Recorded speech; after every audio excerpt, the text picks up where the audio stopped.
Who starts with an opening statement? Well, definitely speedy recovery to Honor Boateng. Don't know the specifics yet, but 9 times out of 10, he'll be out for the remainder of the season. So I wanted to at least start off with that.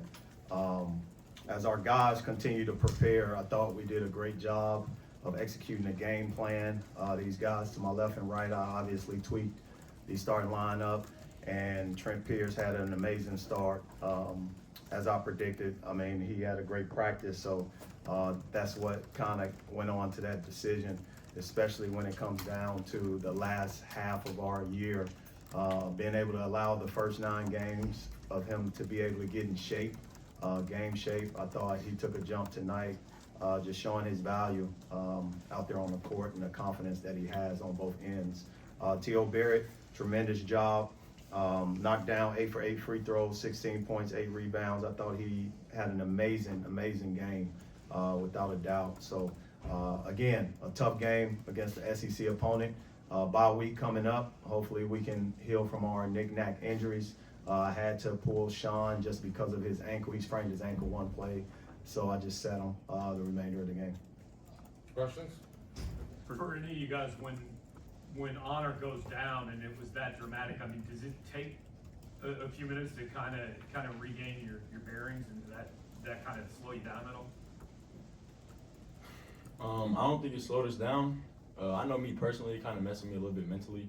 Just seeing my brother go down like that, and you could see the pain on his face, like the facial expressions he made. But ultimately, we kept pushing through. We stayed together and we got the dub for him. Coach, team scored 21 points off of 14 Mississippi State turnovers. What did you see from your team, both in terms of forcing the turnovers and then the transition offense? I thought our guys attacked. They were able to share the basketball with 15 assists, 10 turnovers. I thought that allowed us to continue to move it. We took the right shots. We didn't rely, although we took a large amount of threes in the first half, we didn't rely on them in the second. Mississippi State went to a triangle and 2. It gave us a little stagnant, offensively. But our guys figured it out. They made plays and they were able to execute. Trent and T.O., what led you guys think to the hot start offensively for you guys personally and then for the team overall? Me.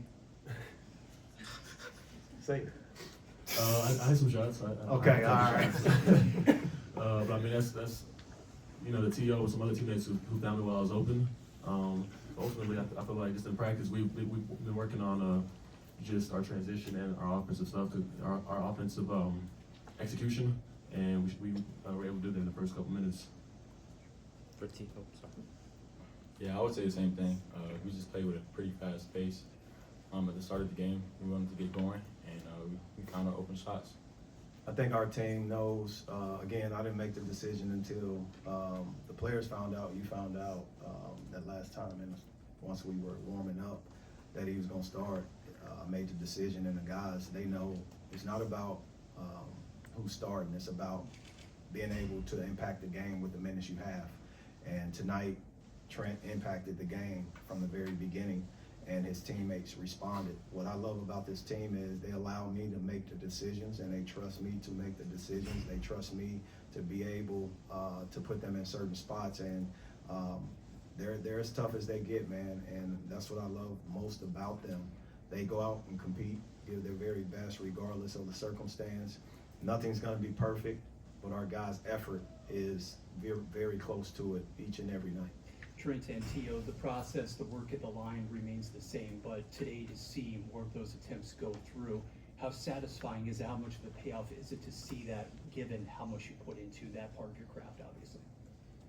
I mean, it feels good just to see. I mean, I didn't shoot any free throws today, but to see my brothers, I know they've been working on it, and just coach has been helping them with their confidence, and just being able to see them knock it down, and it really helped us, at the end of the game right there. So it was good to see that. I think it was good. I think it was really important. We've been back in the gym, working on it. We made some mistakes in the past few games, missed some free throws, but ultimately we've been in the gym, working on it and doing pressure free throws in practice. So yeah, it clearly showed. Coach, on those first half 3-point attempts, was that part of the game plan coming in to maybe hunt for a few more of those looks, or was that just flow of the game? Players make plays. Players make plays. T.O. Barrett, Trent Pierce, starting lineup made plays. And the confidence that T.O., you shot a step back? He shot a step back. He shot a step back. I mean, players make plays. You got to have guts to be able to make shots. And you got to have a short-term memory on whatever mistake that you make during the game. And what I love is the development that these guys have mentally. As freshmen, they were just trying to be perfect. And they couldn't recover from their mistakes, or they were afraid to take the risk. Now you see the growth. T.O. Barrett, as a sophomore, being able to take risk. Trent Pierce, I mean, he hadn't seen a shot he didn't like. And that's what I love the most about him, because his freshman year, he was second guessing himself. And now you look at the mental growth, the fortitude that he has, the resilience that he has. You know, it's a connection with his teammates, but also a connection with the growth and the process of freshman to sophomore, sophomore to junior year. Coach, it seemed like after Sean Phillips went out, you'll have to play a lot more small ball down the stretch there. What kind of changes when Phillips isn't available for you? Well, we have Trent Burns. We have Luke Northweather. We have Nicholas Randall. I just chose to keep shooting on the court as it relates to those positions. I would have put Trent Burns in. I thought he could have made some shots, and I just chose, obviously, the latter because we wanted to switch defensively. And I didn't want Trent Burns out there trying to switch, and those guys end up with a hot hand. So it allowed us to stay in our shell. It allowed us to still rebound. This is one of the top rebounding teams in the conference. And, you know, other than the last 2 minutes, I thought we were leading, if not tied, on the rebounding margin. But they were able to get a couple more offensive rebounds. Coach, team went 10 for 12 in the final 2 minutes from the free throw line. What do you think led to that execution at the end of the game, and what does it say? Good coaching, man. Look, man, that's good coaching. Good coaching. I was able to telepathically get into their brain right there on the line, start whispering to them, calm down, and you just saw swish.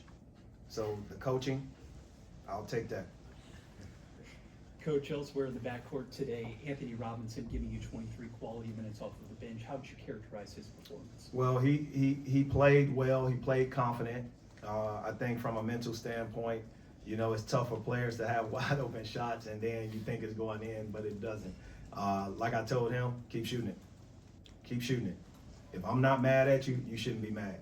And I wish I played, sorry, Ben Brun, I wish I played for myself, because if I'm telling him to shoot, the worst thing, if he stops shooting, I'm taking him out.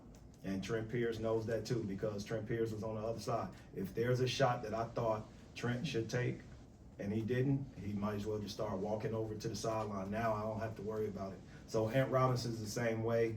I thought he defensively impacted the game, being able to be a ball hawk, but also deflection, steals, and he converted on his own forced turnovers. So that's amazing. That's Ant Robinson. The other part of it will take care of itself, but getting back to the free throw line, that is Ant Robinson. 5 for 8. I think he's a better free throw shooter than that, but he impacted the game greatly. Our team impacted the game. Staff impacted the game, and I'm proud of our guys. Coach, your thoughts on almost leading the game wire to wire today? Yeah, so wire to wire, it's a tough position to be in, but I'll take it any day of the week. I knew, and we knew that Mississippi State was going to fight back. We knew that, but we gave them opportunities. Empty opportunities on the offensive end led to easy baskets and 3-point plays and almost 4-point plays. I thought our guys did a great job of not panicking. Some teams would have panicked and turned the ball over at that point when the momentum shifts against a press. So being able to lead 37 minutes, and that's basically from the first basket that Mississippi State made, and then our run began from there. We got up 10. Our guys didn't get relaxed or laxed at all. Mississippi State earned everything that they got, and that's what this SEC conference is about, being able to get wins, take care of home court, but know that you'll have possession-by-possession games, and the situations are definitely allowing us to continue to get better. I want to thank the fans for coming out too. It was Children's Day, I believe. You know, so I thank our fans, our community. In addition to that, I want to say something special to Coach Norm Stewart. Coach is the founding. He found and started through his journey, Coaches versus Cancer. Sometimes that gets overlooked and not talked about enough. And I want to just say, Coach is the person that started Coaches versus Cancer. Nobody else. He started it because he was in a battle with cancer himself while he was coaching here at Mizzou. So I want to give thanks to Coach for obviously impacting such a great cause through the American Cancer Association, being able to use the game of basketball on this platform to raise over $179 million since its beginning. It's still a horrific disease that I'm sure impacted everybody in this room, in this media room, and all players from family, friends, and loved ones. But it's very, very, very unique to see the game of basketball impact, a disease the way that it has, with the research, the money, and all the other individuals that have jumped on board to, raise awareness. I think it's important, but credit to Norm Stewart for starting Coaches versus Cancer. For Trent and Tio, as leaders of the team, what have your guys' conversations with Ant been like as he's working through this scoring slump? Just keep being himself. We're not worried about him at all. He'll find himself. He'll get back to his groove. But yeah, we're not worried about him at all. Yeah, I mean, Ant's good. I had dinner with him sometime last week, and we didn't even talk basketball. I just wanted him to get out and just get back to himself outside of basketball. Because he started isolating himself a little bit. So I just pulled him out. You could see the change the next day in the locker room and all that. So just, I know for me, it's just been getting him out and getting him back to himself. For Trent and Tio, Jacob Cruz coming off the bench today had 8 points, including 2 or 3 from beyond the arc. What does it mean to have a teammate like that who can maybe take a slight step back in terms of the role coming out of the starting 5, but still be, contribute to the team and be productive? It means a lot. I think his role is just as important. He came in, made plays. Like Coach said, it's what you do on the court. It's the starting lineup, but all that stuff don't really matter. What you do with the minutes you get, and he does a lot with them. So I think it means a lot to our team. Yeah, it's not just the scoring that he does. He's a fighter, and you see it. He's a big one of our best rebounders. He's always crashing. He's doing the little things, and that's what I like from him, and that's what he brings to this team. Yeah, he drew like 2 offensive fouls going to get rebounds. So yeah, he does a lot for us. Wrong question? Go ahead. For Trent, when you're on the NCAA tournament bubble conversation like you are now, how much is it on your mind? How much is it kind of factored into your preparation ahead of big games like today? We take it one game at a time. So whatever's going on, and we're in the practice gym, we're in there putting in work, we're thinking about the next game. I don't think stuff like that is on our mind. We just do what we do and come to work. Yeah, he said it great. All right, thanks, guys. Thanks, MIZ.